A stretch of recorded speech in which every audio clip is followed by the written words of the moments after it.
Hello and welcome to the Odds On Favorites podcast, where we're talking sports, entertainment, all with an eye on the bottom line. I'm Drew Goldfarb, joined by Rick Rockwell and Taylor Smith. Jump right in with news and notes, where we're taking a closer look at the biggest news of the week. Starting the NBA, where the Golden State Warriors swept the Portland Trail Blazers and now await the winner of the Eastern Conference Finals. As we sit here recording this, Game 5 of the Milwaukee Bucks-Toronto Raptors series is yet to be played. Bucks favored by 7 points to win Game 5, but my question is this. Which team takes home the Eastern Conference Championship, Rick? Oh, man, that is a tough one. And here's why. I did not expect Toronto to come back the way they came back. After going down 0-2 in Milwaukee, I thought they would play tough at home, but they looked dominant at home. They looked like a different team at home. And Milwaukee looked like a different team on the road. So with that said, because Milwaukee will have the fifth game or the last game at home, I have to go with the Bucks here to win it. Having that last game at home is probably going to be the difference in this series due to the fact that it seems like each team's holding home court and they're not looking good on the road. So I'm a little bit iffy on that, but I just can't put my trust in Toronto, period, anymore. You know, I called them the San Jose Sharks of the NBA before, and I think that, they're proven to be tough. But listen, all of it's riding on Leonard. If he bolts this year, they're done. Their franchise is done. They might as well just fold up and move to Manitoba or something like that. I got to go with the Bucks. I'm taking the Bucks here. Taylor, you can't convince me otherwise. I'm taking the Bucks. I'll take the Bucks too. I mean, I feel like the home court is probably where it gets decided just because they have 2 home games left in theory. Toronto has 1. They've obviously – the home team's won every game in the series so far. The Bucks have lost just the 1 game at home the entire playoffs. That was game 1 against Boston. I am a little concerned that the Bucks offense has been sputtering in the half court. Like they've been running Giannis into the paint. The Raptors have just been basically walling off the paint and making other people beat them. And in the 2 games in Toronto, the Bucks shot 31% from 3, which is not going to get it done. I do think Milwaukee is just kind of maybe they took their foot off the gas a little bit. They could have easily gone up 3-0. They lost that double overtime game 3. On the balance of the 4 games, I just trust the Bucks have been the better team, and moving forward, I think that'll hold up. I do think they will actually give the Warriors an interesting test. I'm not willing to say they'll win the title, but as of now, I think Milwaukee is the smart money pick to win the conference at least. Yeah, I'll make it 3 for 3. The Bucks, I think, are going to end up winning because they've got 2 home games. The home team 4-0 in this series. The one thing that really gives me pause on it is not the way necessarily that Milwaukee has played in Toronto, as much as that has obviously been a big deal. That's why we're at 2-2, where we were 2-0 going into games in Toronto, or maybe in next year it'd be in Winnipeg, according to Rick. Which I think is the only place in Manitoba that has an arena. But anyway, it's for me, what is interesting is that Toronto has held the lead for the vast majority of 3 of the 4 games. Because there was a game, I think it was game 2 in Milwaukee, where the Raptors led for 75% of the game, and then Milwaukee just ambushed them in the 4th quarter. And that's how we're at 2-2. Toronto has looked like the better team for a lot of if you're only looking at who's holding the lead. But at the same time, in Game 3, it was Milwaukee that came back, so Milwaukee actually played better for more of the time, even though they were trailing for the vast majority of that game. So I've got to say the Bucks, again, because they've got 2 home games. If they were to lose in Game 5, which the people who are watching this will probably know whether or not that happened, but if for some reason they lose in 5, it'll be Raptors in 6, but it'll be Bucks in 7. I'm going to just make that unanimous. Let's talk a little NASCAR. No mullets for any of us, unfortunately, after the results of the All-Star race. Big race, though, coming up this week. All-Star race in the past. Time for the Coca-Cola 600 at Charlotte. Odds-wise, is Kyle Busch favored at plus 330. Other drivers with better than plus 1,000 odds are Kevin Harvick, Martin Truex Jr., Brad Keselowski, Joey Logano, and Chase Elliott. Rick, our resident racing expert, let's go to him first for a pick. Well, this is the second weekend in a row they're racing at Charlotte. They had the All-Star race there last weekend. Busch and Harvick looked really strong in that All-Star race, but it was my boy, Kyle Larson, from right down the road from where I live. He not only did he qualify to get into the race, he ended up pulling it out in the end. He held off guys like my pick, Joey Logano, and he ended up winning. So I was excited. My pick didn't win, but my hometown driver won. With that said, I don't expect Larson to be involved in the outcome of this race this weekend. The Coca-Cola 600 is one of NASCAR's most prestigious races. People have heard about Daytona 500, obviously, but this has been their tradition. First of all, it's been their tradition to race on Memorial Day weekend since the 70s. And it has become a huge, not only within the Southern NASCAR fans' tradition down there since the late 50s, early 60s, but it's become one of NASCAR's overall annual traditions and most popular races. It's their longest race also, so it's almost like a war of attrition by the time you get done. Not only that, since they moved it to the evenings, it makes it like two different races, because by the time the nighttime comes, the track changes, and now you have to make your own changes to be able to adjust to what the track is doing at nighttime. With that said, I don't see someone like Chase Elliott winning. He hasn't won yet at Charlotte. This is a race where I just don't think he's going to be able to do it. I think it's going to come down to mostly experience, and that, start looking at Busch and Logano and Harvick. I've said this multiple weeks in a row, though. I am not taking Kevin Harvick until he actually wins a race. He has burned me this season. He has not won a race yet this year. Last year, he won 8. This year, he hasn't even finished runner-up. So with that said, I am, as much as I would like to go with Logano again, since Taylor, loves Joey Logano, I'm going with Martin Truex Jr., and here's why. He's won multiple times in the last 3 years here at Charlotte. It's a track distance that he usually races really strong at. He's got multiple top 5s in the last 3 or 4 races as well. He's looked strong. He did all right in the All-Star race, but that's only a fraction of how many laps they run this weekend. I'm taking Truex to win this one. I think he's going to have a strong performance. He's racing well this season. He's already got multiple wins. He's up in the top 5 in the standings, up in the top 5 in the playoff points. He's a strong driver. He's a 2017 champion. I think he's going to pull it out. I'll go with Joey Logano. He's the points leader right now, 478 on the season. Get him at plus 700. Rick said he's my boy. I guess I got to live up to my brand. So, love it. If you can get the points leader, not as the betting favorite, I think you should take that and run with it. I love it. Yeah, I like Taylor's logic behind that. That's kind of what I was using with betting on the Golden State Warriors, that in the game where they were somehow the underdogs in that series. I was like, I don't care. I thought Portland might win that game, but if you can get the team that is the best at better odds than their opponent, you go with that. And I'm going to side with Taylor on. I'm going to go with Logano, and let's moving on. We're going to merge the brands. There we go. Another big race coming up this weekend, the Indy 500. 4 drivers tied for the favorite spot in this one. Joseph Newgarden, Will Power, awesome name, Alexander Rossi, and Simon Pagenaud are all plus 800. Scott Dixon plus 900. Rick, what should we be looking for on Sunday?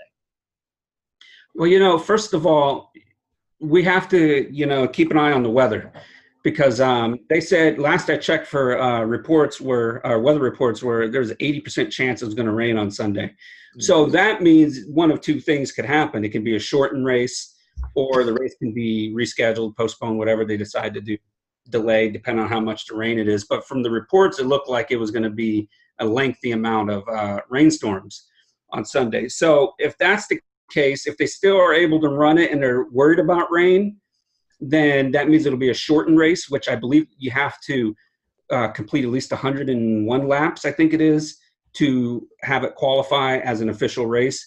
And if that is what's going to happen, then you got to go with the pole sitter, Simon Pagenaud, who has not won I almost said Daytona 500, who has not won the Indianapolis 500. I was leaning towards Will Power, but do you know how often a race car driver repeats as champ? It's only happened 4 or 5 times in the history of the Indy 500. Now, the pole winner which Simon is the pole winner as of now. He it has been about 10 years since the last pole winner actually won the Indy 500. So you're kind of still dealing with, doesn't happen on a frequent basis. But I'm going with Simon Pagenaud to win this race. I think there's a good chance it could be shortened, or the weather can play a factor somehow. And usually that means, if you're out front in the Indy 500, you have a better chance of leading at longer periods of time. And that's my pick, although I love the name Willpower. Yeah, I got to go with Willpower. You're defending champion. You're getting him at plus 800. IndyCar racing doesn't happen to be my forte, but anytime you have a guy with a name like that who has a good track record at the event, that's something I'm willing to take a shot on. So Willpower. It's good value. Yeah. I also like using a pun in addition to the pun of Willpower, where a good track record. That was well played. That was not intentional, but I will take the credit. Unintentional puns are the best ones, though, because if you were intended, it would have been a little cheesy. But since you didn't, it works. The track record for Willpower. I don't know how you could go against that. Although Rick's logic obviously makes a lot of sense. If they do end up shortening the race, the person who's starting at the front is going to stand a better chance of finishing at the front because less time for anybody else to overtake him.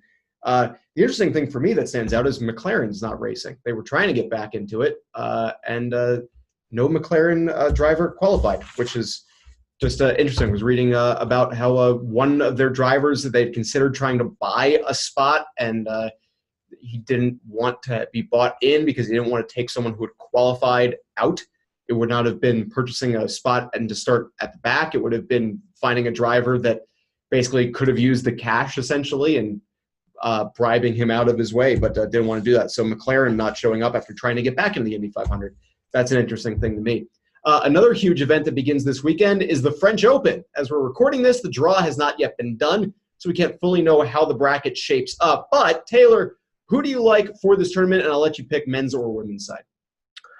I'll give you one for both. You have Rafael Nadal on clay, which is like basically an auto winner. I think he's won this thing 11 times since 2005. He's won each of the last two. Minus 110, I don't love that just because it's tennis and individual sports. You tend to like getting your guy at plus 1,000 like in golf as the favorite. But Nadal's track record on clay is just so – it speaks for itself. So I wouldn't really want to bet against him. If you do want to take a punt, I think Stan Wawrinka at plus 3,500 is interesting. He won this thing 4 years ago. And plus 3,500, that number just stands out to me. As for the women, Simona Halep is the defending champion. She's also the betting favorite, pretty heavily, plus 350. But whenever Serena's in an event, even if it's on clay like this, it's got to be interesting. She's at plus 800. She hasn't won this since 2015, but she's Serena Williams. It's kind of like the Warriors thing. Like you're going to get Serena Williams at favorable odds. That's something that I'm always going to be at least a little bit interested in. So it's chalky sounding, but I'll probably just go with Nadal and Serena. That is very chalky sounding. However, when it comes to Nadal, when it comes to Nadal, it's crazy to try and bet against him on clay. 11 times. That's almost twice as many as the next person has won French Opens, which was Borg. He's a beast, and he just won in Rome, and he was quoted as saying he feels happy about where his form is, and that's a scary thing for the rest of the field. If he's feeling good heading into Roland Garros, he's going to be extremely tough to beat. With that said, though, I'm going with my man, the Joker, to win this. I'm going with Novak Djokovic, and here's why. He's going for his fourth straight Grand Slam win. This will be the second time in a row if he gets this, or not in a row, but the second time in his career if he gets this to win 4 straight Grand Slams. Not many tennis players have ever accomplished like that. In fact, not many tennis players have ever accomplished the career Grand Slam where you just win one time each. He won Wimbledon. See, part of the problem was last year he wasn't 100% healthy in the French Open. He was coming back from injuries. He came back healthier for Wimbledon, won, even better shape for U.S. Open won. Ran through.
Well, to avoid going into the song and potential copyright infringement, uh, I, I agree with Taylor on going with Serena. It's when you can get a player of her caliber with those kinds of odds, it's really difficult to go against it, even if it's just as a value play and to see if maybe she is healthier than we think or if she can battle through it. I mean, yeah, you guys picked the two that are. I mean, it's either going to be Djokovic or it's going to be Nadal. I mean, Nadal more times than not, when he's entered and played, he's won. So it's hard to go against that. 11 of 14. Yeah, I mean, the vast majority of times that he's entered, he's won. Yeah, I mean, 97% winning percentage. Yeah, at the French Open. Oh, it's insane. It's ridiculous. You know what? Just to this way, I'm not just going completely with Taylor across the board. I'm going to go with Djokovic. Joker. I'll go with the Joker. Best Batman villain too. So let's go with the Joker. Let's say it's Djokovic, and I'm going to go with Serena just on the value play. If you can get her plus 800, if she is healthy enough to compete and to win and to play her game, it's that's a great opportunity to get paid there on that one. So no where's your money going or spread and butter this week. So it's time for Give Me Props, where we look at a handful of prop bets to go over for the week. Stanley Cup final matchup has been set for this year with the first game of the series coming up on Monday. Boston Bruins swept the Carolina Hurricanes to win the East. St. Louis Blues took down the San Jose Sharks in 6 games to win the West. It's a rematch of the 1970 Stanley Cup final. Boston favored to win the series, posting at -165. Blues at +140. Taylor, which team are you taking to hoist Lord Stanley's Cup?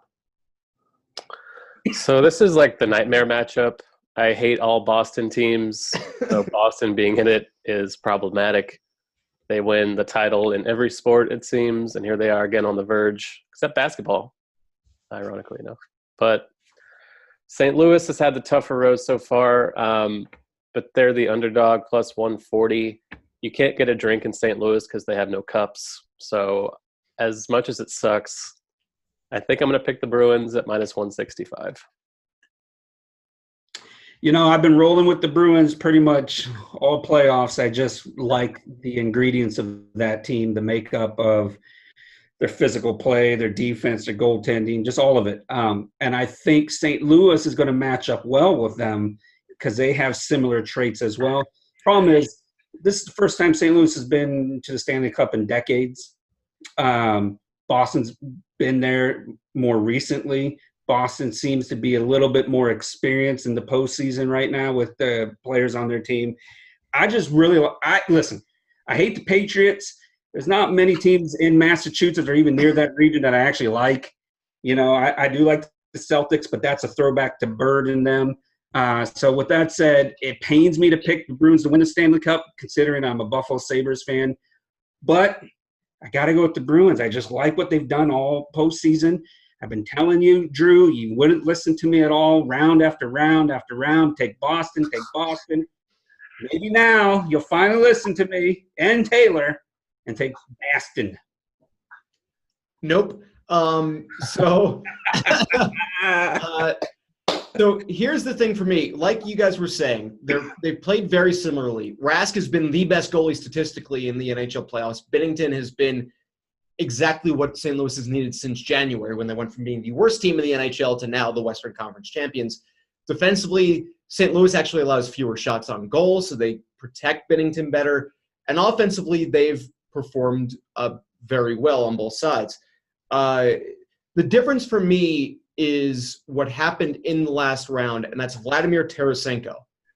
He had, I believe it was 5 points through the first 2 rounds of the playoffs. He is the biggest offensive key, and he was contributing to the team, just not scoring, not getting assists. In the last round, 8 points in 6 games. He's on a 6-game point streak. If Tarasenko has gotten back to offensive form, that's the difference between these two teams. If he can carry that over, because Schwartz is doing well, O'Reilly's doing well, Pietrangelo is doing very well offensively as well this year. For me, if Tarasenko has found his form again, that's the difference between the two teams. Tuukka Rask has been unreal, and he will be. He is one of the best goalies in the NHL, has been for a long time. He's always had that potential to be at the level he's at right now. This might be another situation where I go against Boston and it comes back to bite me, but St. Louis was – in a year where the first round was unpredictable as can be, and the second round was pretty unpredictable because of that.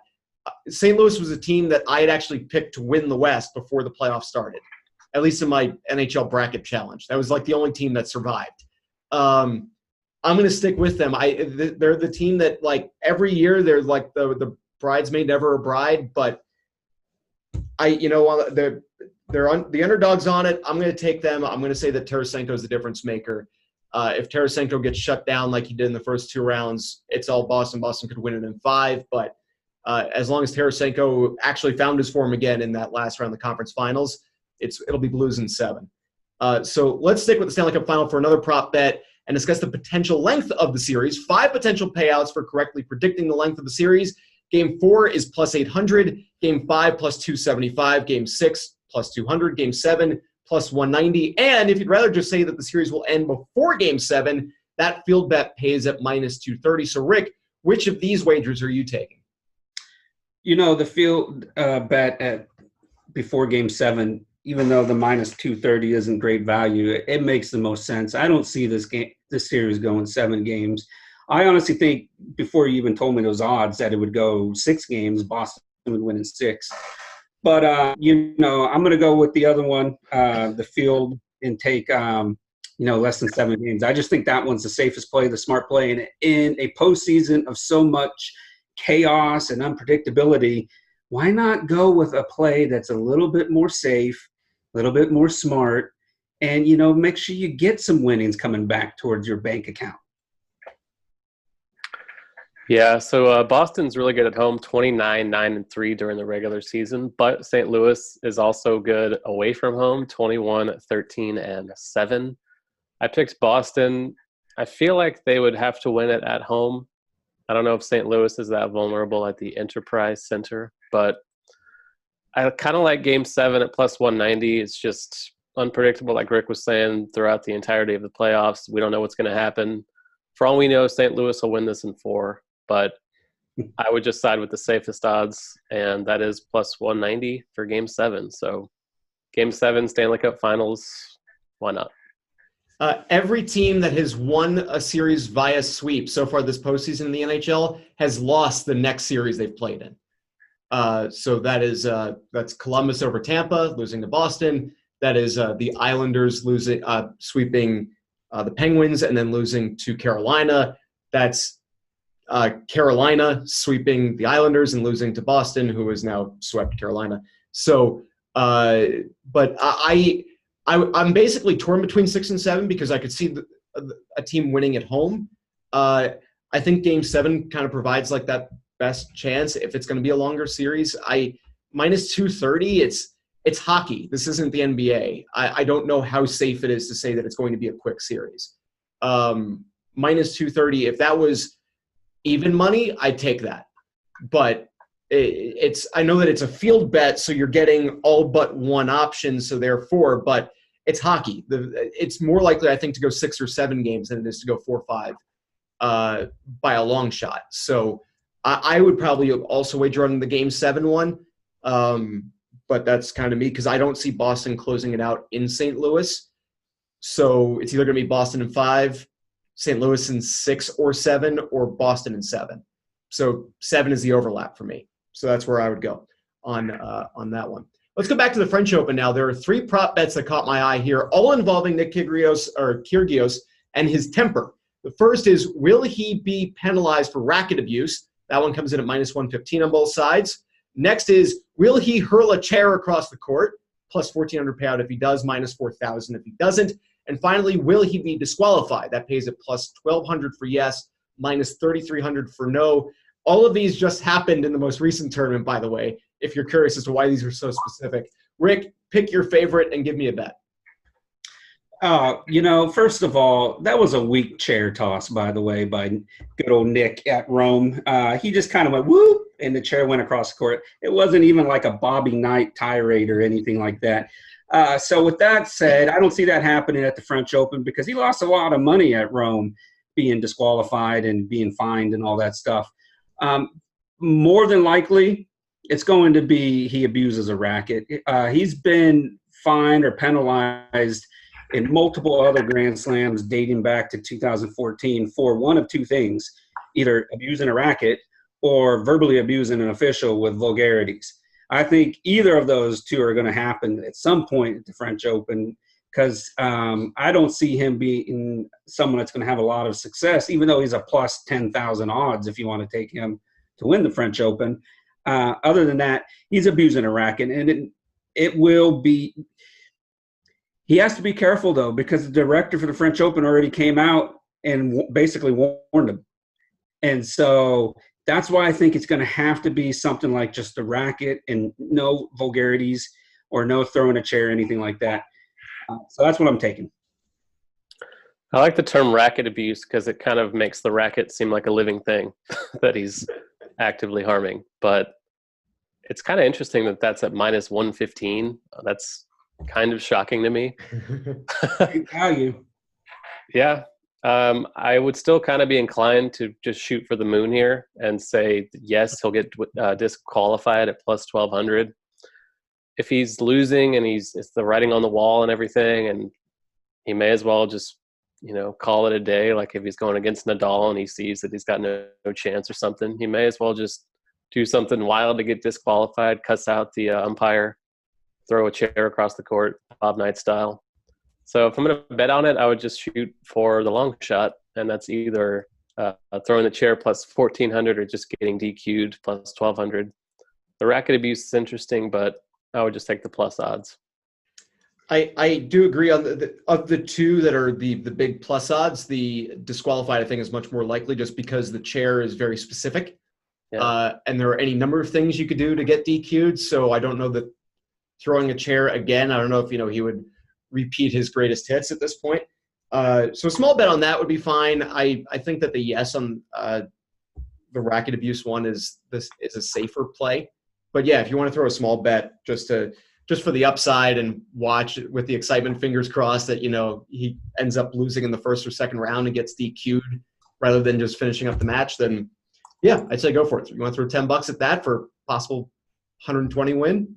And if he ends up playing Nadal, he's got a public feud with Nadal going on over recent months or so because Nick, he's not afraid to share his opinions about people, and he's become. Some people are trying to compare him to McEnroe, which you can't compare anybody to McEnroe. My favorite tennis player of all time, that and Roger Federer. With that said, though, if he's going to go nuts, ballistic, it'll probably be in a match against Nadal because of the verbal feud that he's been having with him. And, just the fact that Nadal would probably crush him on the court if they actually played against each other in Paris. Let's have another fun one really quick here. The Scripps Spelling Bee begins next week. And again, I'll let you pick for which one you want to answer with. Will the winner have braces? Yes at plus 200, no at minus 300. Will the winner wear glasses? Yes is at minus 140, no at plus 100. And finally, how many letters will be in the winning word? Over under set at 9.5, over pays at plus 100, under at minus 140. Taylor, give me your rejoinder, and if you could spell rejoinder first, that would be great. Can I have the definition, please? It is a response often sharp or witty. Okay. Well, I have nothing in that regard. But I feel like glasses and braces is easy money. If we were doing easy money, which we are, that might be it.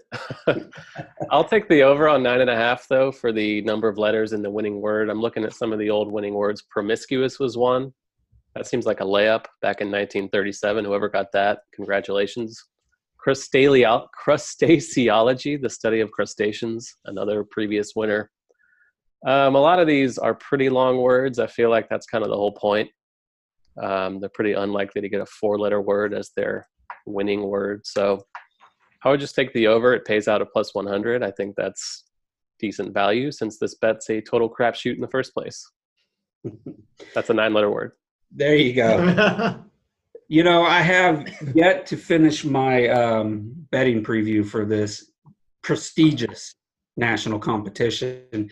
But as someone who got to write about it last year and explore and research it more, it's quite funny how you have to sit there and go through and see actually how many winners wore glasses or had braces and stuff, or who's going to win between a male and a female. But I think Taylor is on to something here. Usually it's been the longer words that have tripped up the competition in the end. And for whoever is going to win, whether it's a male or female, they're going to have to nail some of these harder and longer letter words. I think the over for 9.5, if I remember correctly, that was the same they had last year as well. And the stats were a little bit leaning towards over. And I think we're going to get that again this year. I think we'll go with the over. I think that's going to be the smart play out of all of those prop bets. That was where I was going too. So let's we'll just make that a unanimous over 9.5, and we'll be able to move on.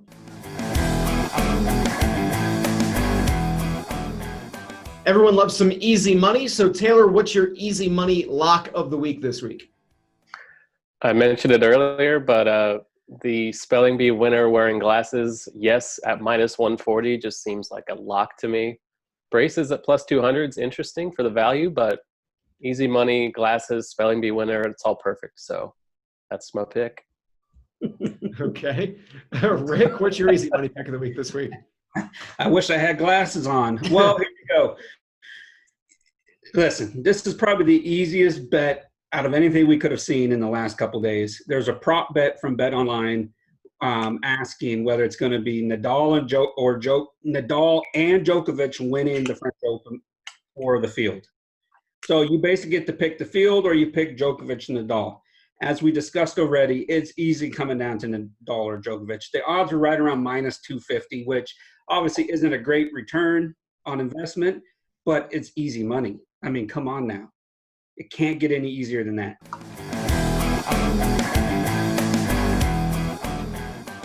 All right, well, the opposite of that is clear as mud, the game, fight, or event that seems so unpredictable we're keeping clear away from any betting on it whatsoever. we're going to know what Taylor's going with in all likelihood. I just have a guess in mind. But Rick, what's your pick for this week? You know, you guys might not like me, but I'm going with Serena Williams as my clear as mud pick here. And here's why. I briefly touched on it, the fact that she's not 100% healthy. Last year in the French Open, she ended up having to pull out because of an injury. This is 2 weeks of grueling tennis on clay, which she's not as dominant on clay as she is on other surfaces as well. Plus, the field is a whole lot deeper. We don't know where she's going to end up in the draw. With her, I think she's ranked 10th in the world right now.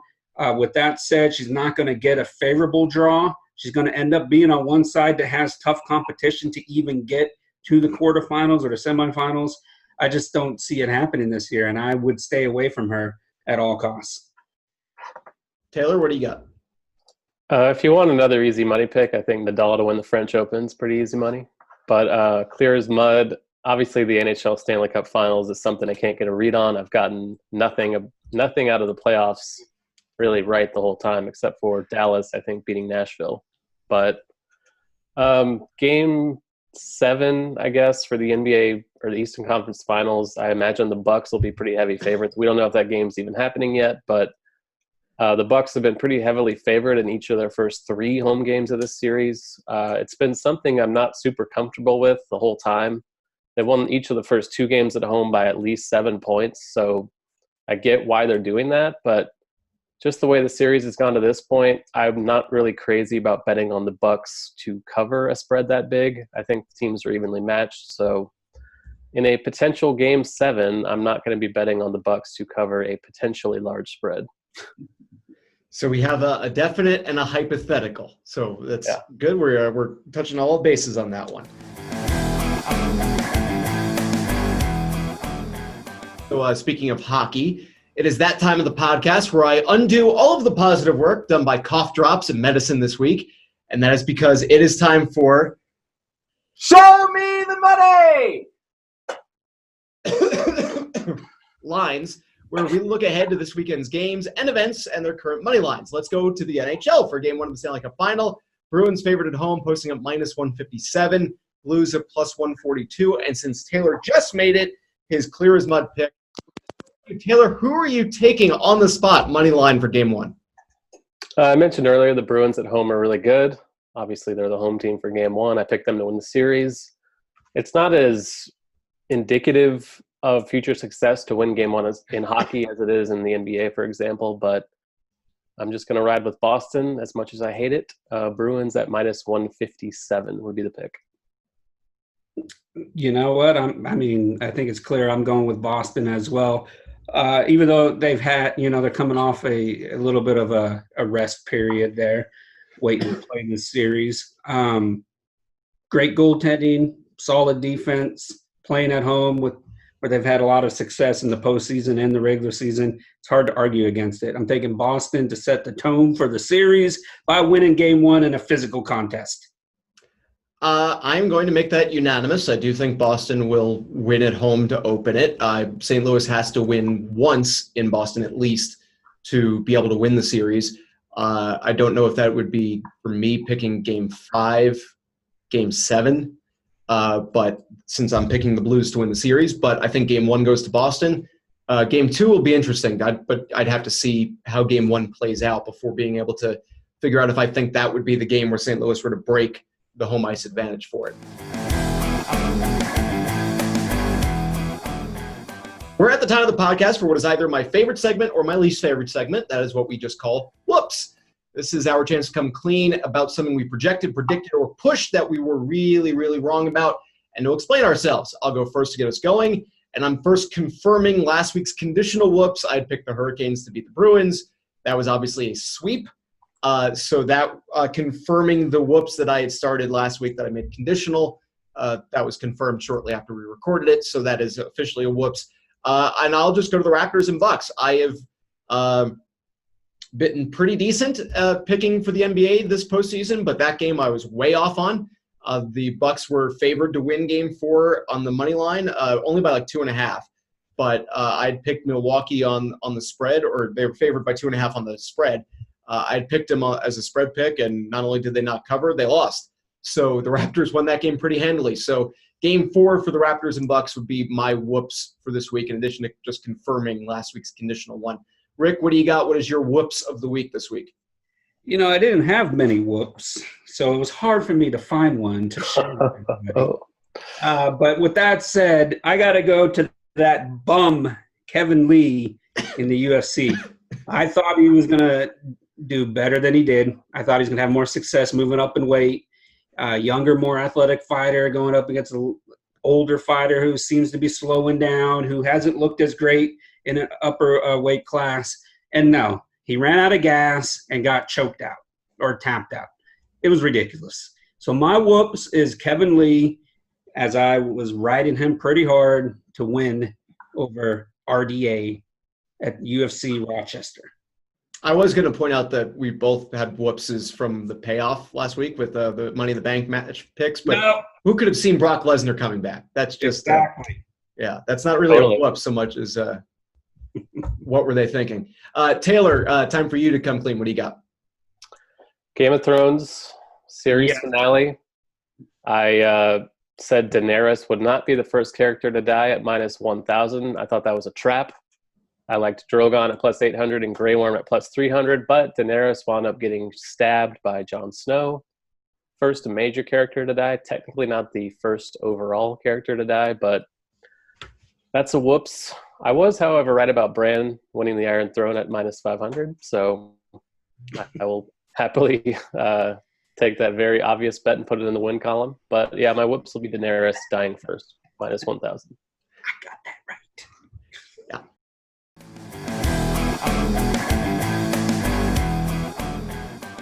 We are about to close the window here, so one last chance to get some things in. The closing line is set. We're looking for some final thoughts. Taylor, we'll go back to you for your final thoughts first. What do you have for us this week? So the Bruins are going to win the Stanley Cup. Rafael Nadal is going to win the French Open. Liverpool is going to win Champions League. Chelsea is going to win Europa League. And Serena Williams will be your women's French Open champion. I smell a bunch of whoopses potentially coming. That's a whole lot of whoops right there. Bring it on. Double whooper right there. And the winner will wear glasses. Confirmed. Oh, whoa. Where did those come from? I got props just like you, buddy. Yeah, I got props over here. So, and my cup of water for when I have to yell. Rick, go for the closing line. What do you got? Take us home strong. I got to get this off my chest first before I get to the more positive thing is that series finale of Game of Thrones was so lame, so anticlimactic. It was easily a letdown. Like most of social media, most major outlets had more negative criticism than they had positive praise for this episode. And I thought it was a huge letdown. In fact, the more I think about it, the more angry I get. It sucked. Now moving on to something more positive. Memorial Day weekend, everybody. It's all about barbecues and racing cars. Okay, we got the Indy 500 and the Coca-Cola 600 on Sunday. Those are two huge racing events each year. It's going to be a lot of fun. Hopefully, we don't have any rainouts or anything like that with the Indy 500.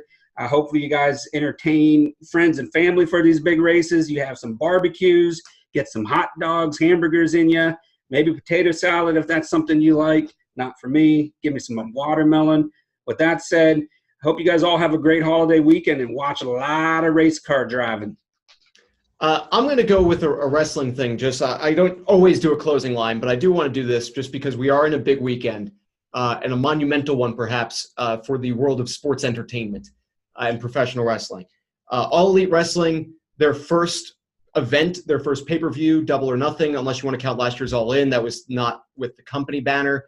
It could be big, but what I want to say here is that the wrestling is going to be amazing for that show. And Rick and I are talking about that in the payoff this week. We're going to have our picks, predictions for any betting odds that may be out there for that show.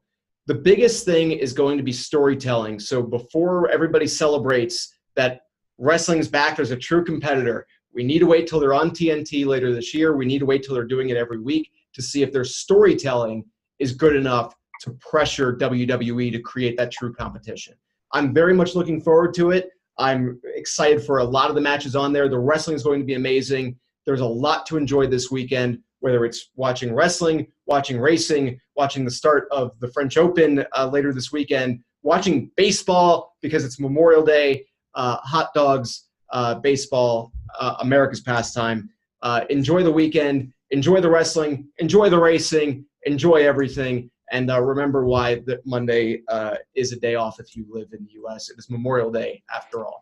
That'll do it for this edition of the Odds On Favorites podcast. Be sure to like, share, and subscribe to the Odds On Favorites YouTube channel. Check out gamblingsites.org for plenty more from these guys here. They're Taylor Smith and Rick Rockwell. I'm Drew Goldfarb.